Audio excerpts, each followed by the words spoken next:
I'm Jakia J. Hudson, a messenger of the Most High God.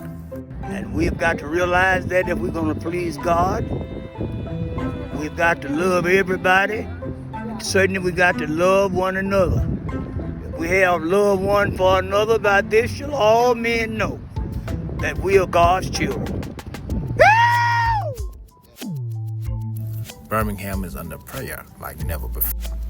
If my people who are called by my name humble themselves and pray and seek my face and turn from their wicked ways, then I'll hear from heaven and I will forgive their sin and heal their land. We are interceding as messengers of God. Way. He still is the way, the truth, and the life. You had governments all over the world have used youth to destroy their own relatives, kill their mothers and fathers. Again, research the child soldiers in Africa. Hell, they were in Burma, child soldiers. So they use young people to kill old people in our communities now? Governments do that. And movements, political movements do that. They terrorize the elder. And that's the danger of the youth. That's how naive they are. They aid in the destruction of their own culture and people. And that's what's going on now. I do not particularly like the name of the civil rights people who were used here in Birmingham, children particularly, and they call themselves foot soldiers. Foot soldiers, combat troops, they simply take orders. It's called blind obedience. You simply do what you're told. Now, what was the objective? They achieved a lot of the objectives, which was the objectives of destroying, let's say, the social institution of segregation, which is very important. But it didn't mean the simple mean to integrate simply social white people. It was destroying the institution of social segregation and separation, which businessmen employed these techniques in order to exploit black people. Go ahead. But the same energy that destroyed the social institution of segregation, can that same energy resolve our issues with black on black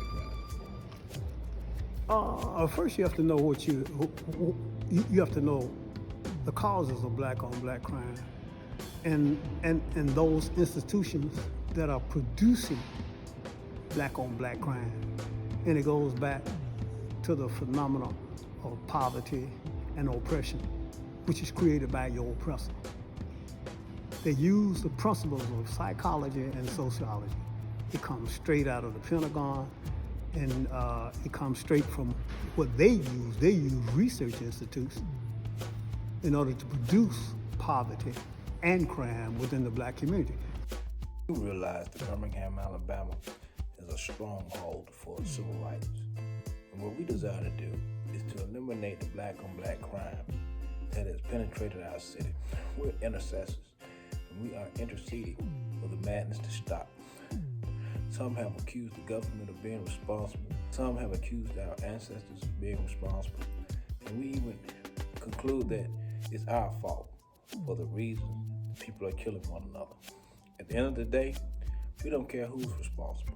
What we care about at this time is that we are the solution to the problem.